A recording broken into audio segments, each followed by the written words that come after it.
Momentum is building by the day to fully legalize marijuana nationally. 10 states have already done that. More restrictions fall away every election cycle. The federal government barely cares about fighting any of this. You hear less and less about the health risks of marijuana. Does that mean there are no risks?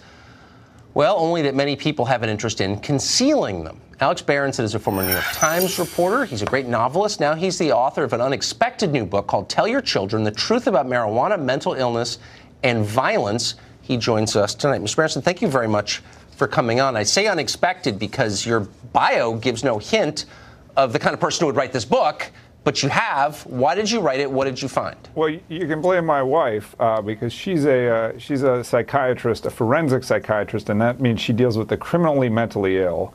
Yes. And a couple of years ago, she said to me, practically every case I see, people were using cannabis at the time they committed these terrible crimes. And I said to her, that sounds like nonsense. That sounds like reefer madness. And she said, maybe you should look at the studies instead of mansplaining me. And I did. And of course, never argue with your wife. She was totally right. It turns out that there is a proven link between cannabis and psychosis. There's a very, very strong risk that if you smoke too much when you're in your teens, you're more likely to develop schizophrenia, which is really a devastating mental illness for people. Awful for not just for the people who suffer, but their families. It destroys families.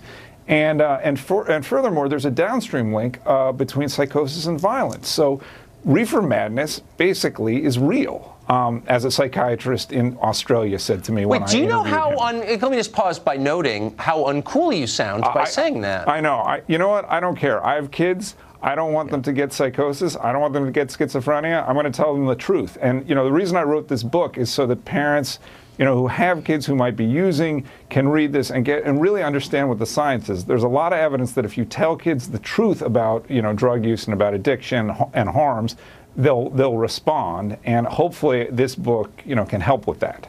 Policymakers don't seem to have any idea about this, or maybe they don't care. What's your conclusion? My sense is they don't have any idea. That the legalization community has been very, very aggressive about yelling reefer madness at anybody who tries to bring this up. And the science is complicated. And look, it took us 30 years to prove that cigarettes cause lung cancer. And along the way, everybody said, oh, correlation does not equal causation. Well, guess what? Those people are saying, not those people, but there are people saying the same thing right now. Oh, you don't have the evidence. There is a huge amount of evidence. And the National Academy of Medicine basically made this point in 2017, and it was ignored. The elite media just really does not want to deal with the harms caused by cannabis. You got a lot of guts to write something like that, given the world I'm sure you live in, and I admire that. No, I'm dead serious. It's a very unfashionable position for someone in your world and my world to have, and so I'm impressed that you wrote this. Thank you very much, Alex Berenson. Thank you, Tucker. Hope it sells a lot.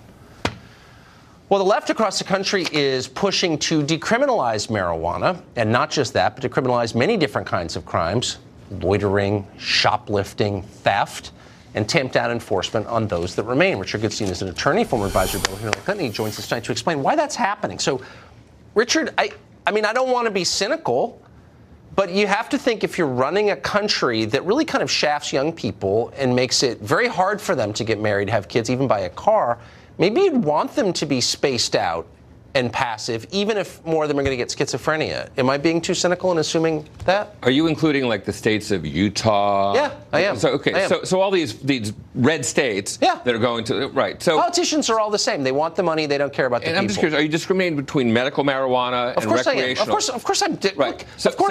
I'm sure that there are health benefits from medical marijuana. I'm sure there's a lot about marijuana we don't know, but we know that heavy recreational use, which becomes more common when you legalize it, there's no question of that, is really bad for people. So why are we pushing this? Well, first of all, I don't think we should be pushing it, certainly on children. I mean, I take what Alex just said to be true, that we don't want our kids getting to become psychotic.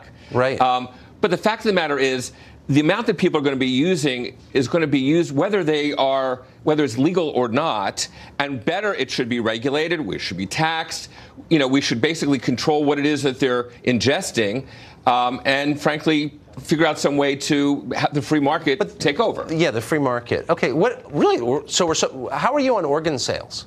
No, since you're a free market guy now, and you're all about letting people do what they want with their own bodies. Not just now. No, I've actually been a free market guy all along. Then where are you on the poor selling their kidneys? Yeah, I'm bad. I'm down with that. Oh, you're down with that. You're okay with that? No, look, the fact of the matter is, obviously, everything that he just said, that Alex just said, could be said about alcohol. Yeah. Why don't we tell our kids about the dangers of that too? And we absolutely should. I agree, but and yet somehow or other we've like given up on that one. But somehow or other we're going to fight this on marijuana. Well, don't get me wrong. I mean, just because one's bad doesn't mean the other's better or good or what. So you see Rahm Emanuel, who did really nothing to fix Chicago at all. The city's in worse shape than when he got there. And his final solution is, well, for Chicago, is we need more casino gambling and more weed to raise money for the bottomless pit that is our local government. That really sends a pretty clear message. Like, I don't care at all about the people who live here. Yeah. I hate them. I'm trying to exploit them with more addictions. Doesn't it say that? Again, other politicians have encouraged gambling. They have. Republicans as well as Democrats. And they should be ashamed. That's not a partisan issue. We can concede that. Oh, correct? I already said that at the outset. Yeah, okay. I'm just saying it's disgusting. Right. It's totally wrong, and nobody ever says that. Yeah, Why? I agree. I don't think that gambling is a great positive influence on the country. And I think as far as weed is concerned, the fact of the matter is what he's trying to do is routinize it, as opposed to, frankly, let's just talk about the wall just for a second. If marijuana were legal, we would have less crime. We know that because these bad guys in Mexico would not have the incentive, and we've actually statistically seen that in California. Let me just ask a final question, since I have the data, and it sounds like you don't.